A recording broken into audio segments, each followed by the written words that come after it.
कहानी है रामपुर नगर की, जहाँ दो भाई रहते थे।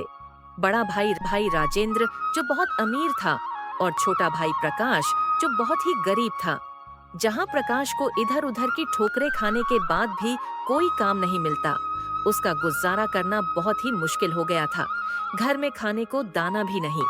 तभी एक दिन प्रकाश ने सोचा, क्यों न बड़े भैया से मदद मांग लूं, वो तो अपने हैं। और वह बड़े भाई के घर आया और उससे हाथ जोड़कर बोला, बड़े भैया मदद करो। भैया बहुत गरीबी ने घेर रखा है। घर में खाने को एक दाना भी नहीं है। मेरी पत्नी शीला भी भूखी है। थोड़ा उधार दे दीजिए।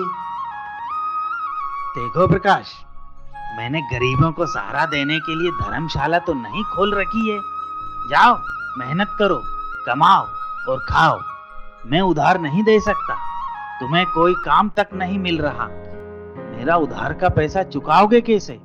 अरे जाओ भाई जाओ। फिर एक दिन राजेंद्र गांव से गुजर रहा था। तब एक बाबा ने उसे रोका और कहा, तुझे बहुत घमंड है तेरी दौलत का। तूने अपने सगे भाई को भाई न समझा। वो तेरी चौखट पर आया, तुझसे मदद की उम्मीद से। मेरी भविष्यवाणी कहती है, तेरे गुरूर, तेरे घमंड की ऐसी सजा होगी जिसे सुनकर तेरी रूह भी कांप जाएगी।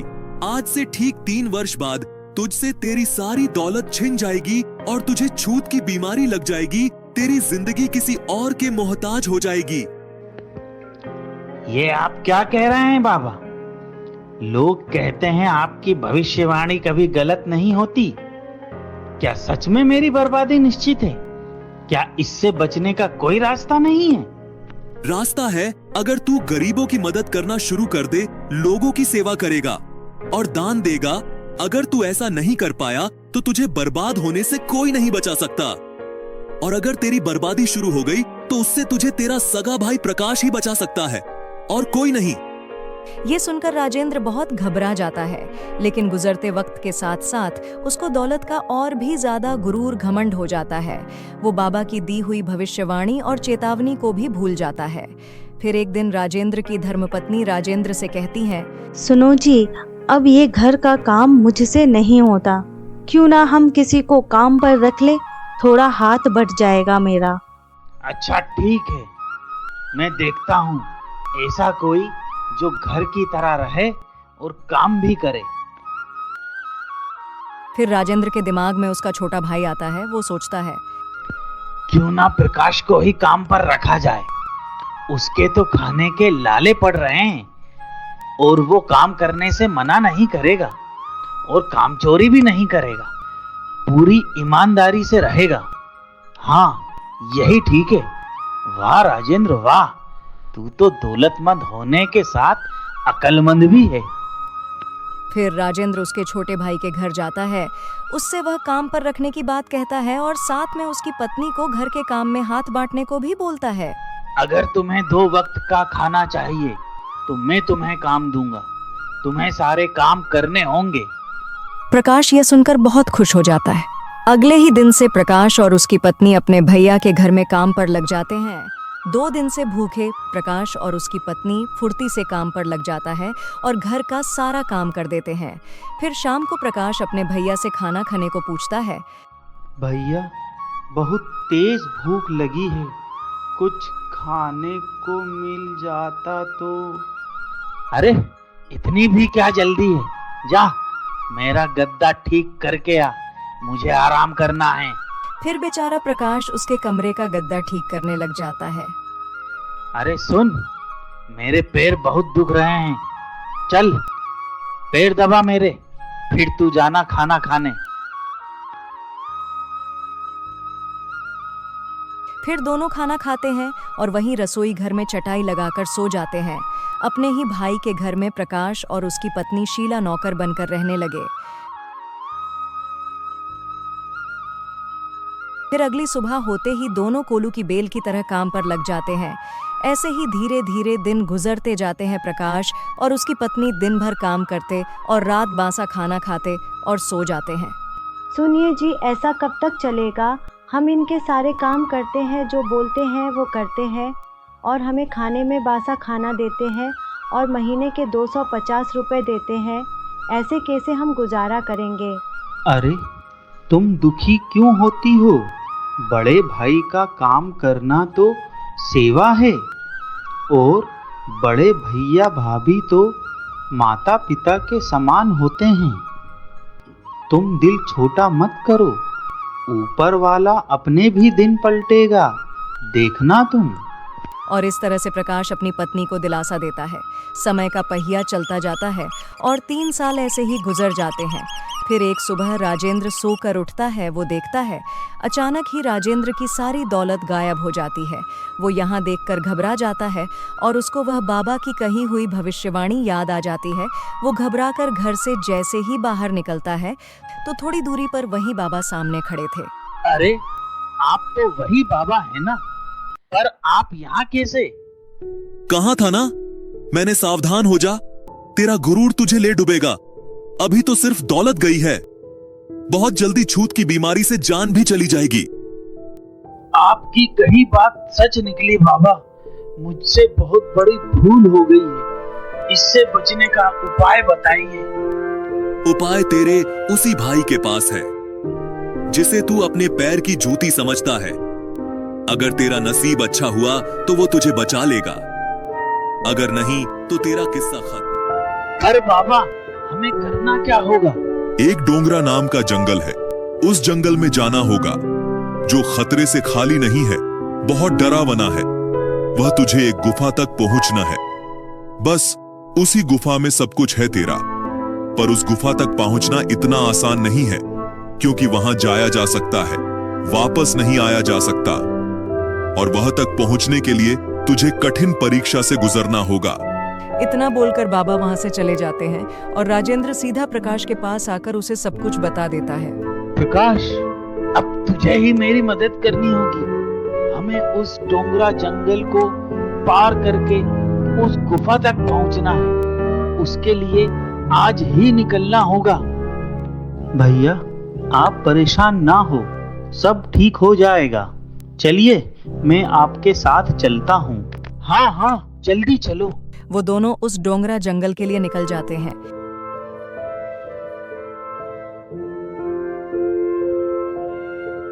चलते चलते उन्हें बहुत प्यास लगने लगती है। तभी राजेंद्र विजय से कहता है, वो देखो सामने पानी है, बहुत प्यास लगी है, चलो तो पानी पी लेते हैं। ठीक है चलो।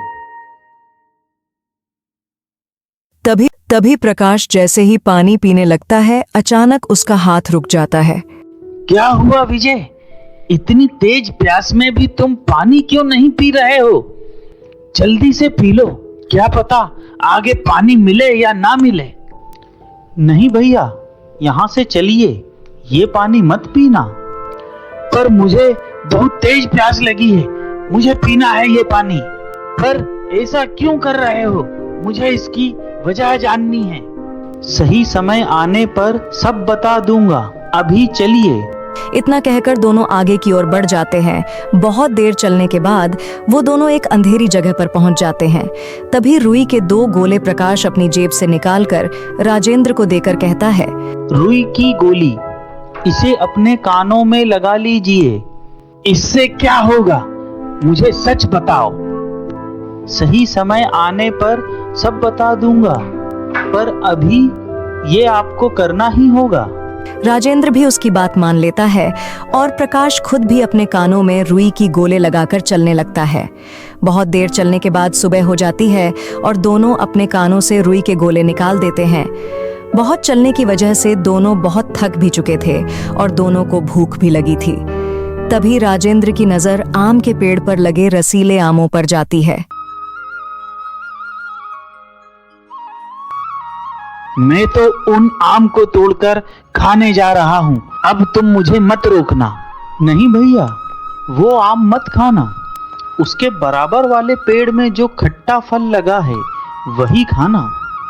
मैं क्या तुझे पागल लगता हूँ जो इस मीठे आम को छोड़कर यह खट्टा फल खाऊंगा? इतना बोलकर राजेंद्र तेजी से उस आम की तरफ लपकता है। उसने तेजी से वो आम तोड़ा और खाने लगा। देखा कितना स्वादिष्ट है ये, बिना वजह ही तू परेशान हो रहा था। इसका जवाब भी वक्त आने पर दूंगा।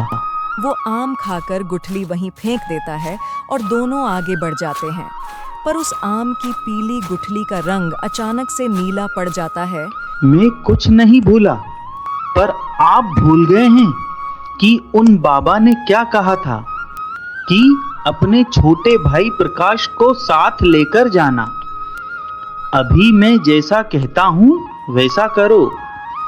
अगर आपको अपनी जान, अपनी दौलत दोनों बचानी है तो आपको मेरे बताए रास्ते पर ही चलना होगा। ठीक है, जैसा बोलेगा वैसा करूंगा। और फिर दोनों भाई एक सूखी बंजर जमीन तक पहुंच जाते हैं और उस बंजर जमीन को उपजाऊ बनाना था।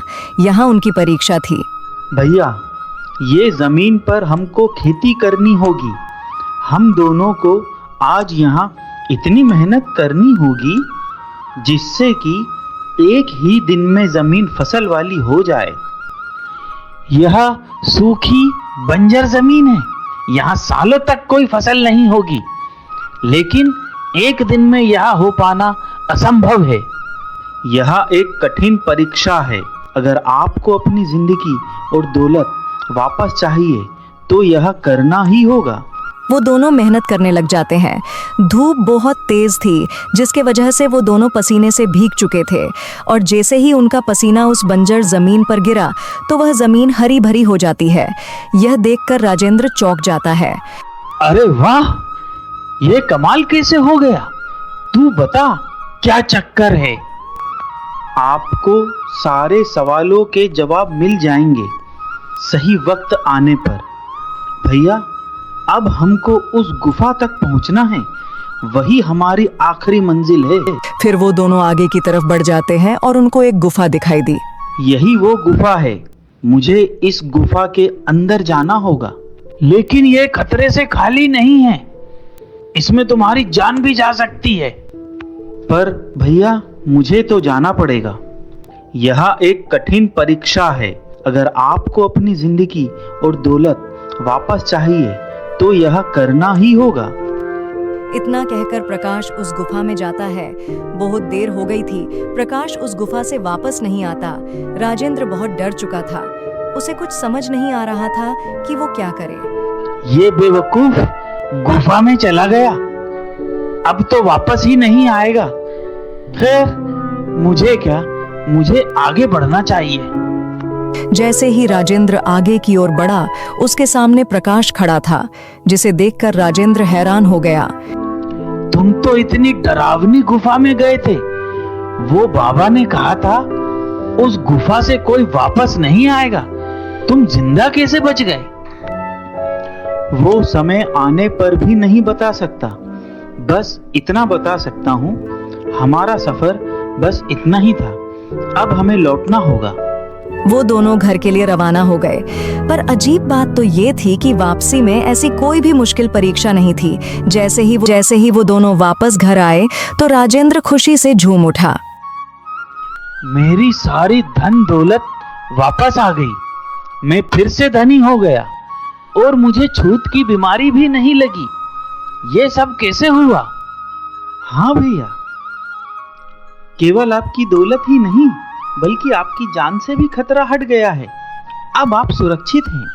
चल, अब तू मुझे बता वो सारे जवाब जो तूने बोला। समय आने पर बताऊंगा। भैया, वो सब मैं नहीं बता सकता। मेरी बात समझने की कोशिश कीजिए। अगर मैंने सच बताया तो मुझे छूत की बीमारी लग जाएगी और मुझे आंखों से दिखाई भी नहीं देगा। तुझे छूत की बीमारी लगे या तू अंधा हो जाए या मर जाए, मुझे सच जानना है, वरना निकल जा इस घर से। ऐसा मत कीजिए भैया, मैं अपनी पत्नी को लेकर कहाँ जाऊंगा? मैं बताता हूँ सभी सवालों के जवाब। वो जो बाबा थे वो कोई इंसान नहीं थे, वो एक फरिश्ता था। आपको दौलत का इतना गुरूर घमंड है, आप इंसान को इंसान नहीं समझते थे। आपको सबक सिखाने का फैसला किया। इसके लिए सबसे पहले आपकी सारी दौलत छीन ली और ये सब आपको वापस लौटाने का लालच देकर आपकी कठिन परीक्षा ली। ये परीक्षा आप अकेले नहीं दे सकते थे, इसलिए मुझे साथ में जाना पड़ा और वो जो पानी था वह जहरीला पानी था। उसे पीकर हमारी जान उसी पल चली जाती। जैसे ही हम उस पानी को पीने गए तभी पानी के अंदर से मुझे आवाज आई, ये पानी मत पीना, तुम लोगों की कठिन परीक्षा ली जा रही है। अगर तुमने ये पानी पिया तो तुम दोनों अपनी जान से हाथ धो बैठोगे। और वो फल दो थे, एक खट्टा और एक मीठा। अगर आप खट्टा फल खा लेते तो आपकी उम्र 5 साल और बढ़ जाती, लेकिन आपने मीठा फल चुना। और वो कान में रुई के गोले लगाए, क्योंकि उस जंगल से डरावनी आवाजें आती हैं जिसे सुनकर हमारी जान वहीं निकल जाती। और फिर वहाँ बंजर जमीन पर खेती करने को कहा। भगवान ने एहसास दिलाने को अपनी मेहनत और खून पसीने की क्या कीमत होती है। जैसे ही हमारी पसीने की बूंद उस बंजर जमीन पर गई, वह जमीन हरी भरी हो गई और आखिरी मंजिल वो गुफा। जब मैं उस गुफा में गया तो मुझे वही बाबा मिले और कहा, अगर तूने ये सब सवाल के जवाब अपने भाई को बता दिए तो तेरी आंखों की रोशनी उसी पल चली जाएगी और तुझे छूत की बीमारी लग जाएगी। बाबा, इससे बचने का क्या कोई उपाय नहीं है? उपाय है, अगर तेरा भाई राजेंद्र अपनी सारी दौलत दान कर दे तो तेरी बीमारी ठीक हो जाएगी और आंखों की रोशनी वापस आ जाएगी। प्रकाश के सच बताने के बाद उसकी आंखों की रोशनी चली जाती है। चलो शोभा, यहाँ से। जो इंसान एक पाई किसी को नहीं दे सकता, वो मेरे लिए अपनी सारी दौलत कैसे दान करेगा? आप ये क्या कह रहे हो? मेरा क्या होगा? आप ठीक हो जाओगे। यहाँ सब सुनकर राजेंद्र की आंखें भर जाती हैं और वो कहता है, मैं तेरे लिए अपनी दौलत क्या, अपनी जान भी दे दूं। ऐसा भाई तो मुझे 7 जन्म में भी नहीं मिल सकता। मुझे माफ कर दे, मैंने तेरे ऊपर बहुत अत्याचार किया है। राजेंद्र अपनी सारी दौलत गरीबों में दान कर देता है और अब दोनों भाई मिलकर खेती किसानी करते हैं और साथ में एक ही घर में रहते हैं।